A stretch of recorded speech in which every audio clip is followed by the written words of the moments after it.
தேவனுக்காக அற்புதங்களை செய்த ஒருவர், வானத்திலிருந்து அக்கினியை இறக்க செய்த ஒருவர், 450 தீர்க்கதரிசிகளை வென்ற ஒருவர். அதே மனிதர் ஒரு நாள் மரத்தடியில் உட்கார்ந்து, கர்த்தாவே, போதும், என் ஜீவனை எடுத்துக்கொள்ளும் என்று சொன்னார். அவர் யார் தெரியுமா? அவர் தீர்க்கதரிசி எலியா. 1 இராஜாக்கள் 18இல் நாம் ஒரு பெரிய வெற்றியை பார்க்கிறோம். கார்மேல் மலையில் எலியா தனியாக நின்றார். மறுபுறம் 450 பொய் தீர்க்கதரிசிகள். அவர்கள் கூப்பிட்டார்கள், எதுவும் நடக்கவில்லை. ஆனால் எலியா ஜெபித்தபோது வானத்திலிருந்து அக்கினி இறங்கியது. மக்கள் கர்த்தரே தேவன் என்று ஒப்புக்கொண்டார்கள். அது விசுவாசத்தின் உச்சம். ஆனால் அடுத்த அத்தியாயம் அதிர்ச்சியாக இருக்கிறது. இசபெல் எலியாவை கொல்லப் போகிறேன் என்று மிரட்டினாள். அந்த செய்தி கேட்டவுடன் அக்கினியை இறக்க செய்த அதே மனிதர் பயந்து ஓடினார். வெற்றியின் மறுநாள் பயம், அற்புதத்தின் மறுநாள் மனச்சோர்வு. எலியா தன் ஊழியக்காரனை விட்டுவிட்டு தனியாக சென்றார். தனிமை மனச்சோர்வின் முதல் அறிகுறி. அவன் ஒரு மரத்தடியில் உட்கார்ந்து, கர்த்தாவே, போதும், என் ஜீவனை எடுத்துக்கொள்ளும் என்றார். இவர் ஒரு தீர்க்கதரிசி, ஆனால் மனிதன்தான். எனவே சோர்ந்திருந்தான். உடல் சோர்வு, மனசோர்வு, ஆன்ம சோர்வு ஏற்பட்டது. நான் ஒருவனே மிச்சம் இருக்கிறேன் என்றார்.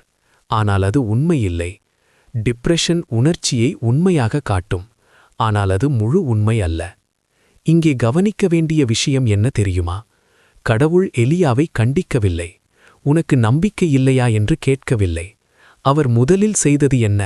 ஒரு தேவதூடன் வந்து சொன்னான், எழுந்து சாப்பிடு. அதுதான் முதலில் உணவு, பிறகு ஓய்வு. சில நேரங்களில் நாம் ஆன்மீக பதில் தேடுகிறோம்.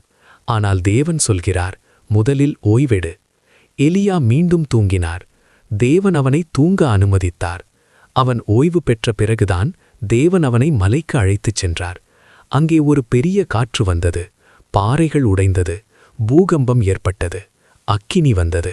ஆனால் வேதாகமம் சொல்கிறது, கர்த்தர் அவைகளில் இருக்கவில்லை. அதற்குப் பிறகு ஒரு மெல்லிய மென்மையான சத்தம். அந்த சத்தத்தில்தான் தேவன் எலியாவிடம் பேசினார். நம் வாழ்க்கையிலும் அப்படிதான். பெரிய அற்புதங்களில் மட்டுமல்ல, அமைதியான தருணங்களில் தேவன் பேசுகிறார். எலியா நினைத்தார், நான் ஒருவனே. ஆனால் தேவன் சொன்னார், 7000 பேர் இன்னும் இருக்கிறார்கள். நாம் தனியாக இல்லை. நாம் தோற்றுவிட்டவர்கள் இல்லை.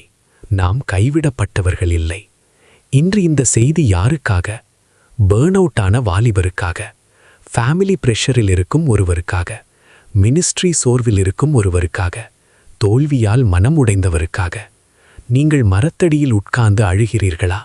தேவன் உங்களை கண்டிக்க மாட்டார். அவர் உங்களை தாங்குவார். எலியாவை மரத்தடியில் சந்தித்த தேவன் இன்று உங்களை உங்கள் அறையில் சந்திக்கிறார். மெல்லிய மென்மையான சத்தத்தில் சொல்கிறார், எழுந்து சாப்பிடு, எழுந்து ஓய்விடு. உன் பயணம் இன்னும் முடிவடையவில்லை. மனச்சோர்வு உங்களை வரையறுக்காது. அது உங்கள் இறுதி அல்ல. தேவன் இன்னும் உங்கள் வாழ்க்கைக்கு திட்டம் வைத்திருக்கிறார். தீர்க்கதரிசி கூட சோர்ந்தார். ஆனால் கடவுள் அவரை விட்டுவிடவில்லை. இன்று நீங்கள் சோர்வாக இருந்தாலும் கடவுள் இன்னும் அருகில் இருக்கிறார். ஆமேன்.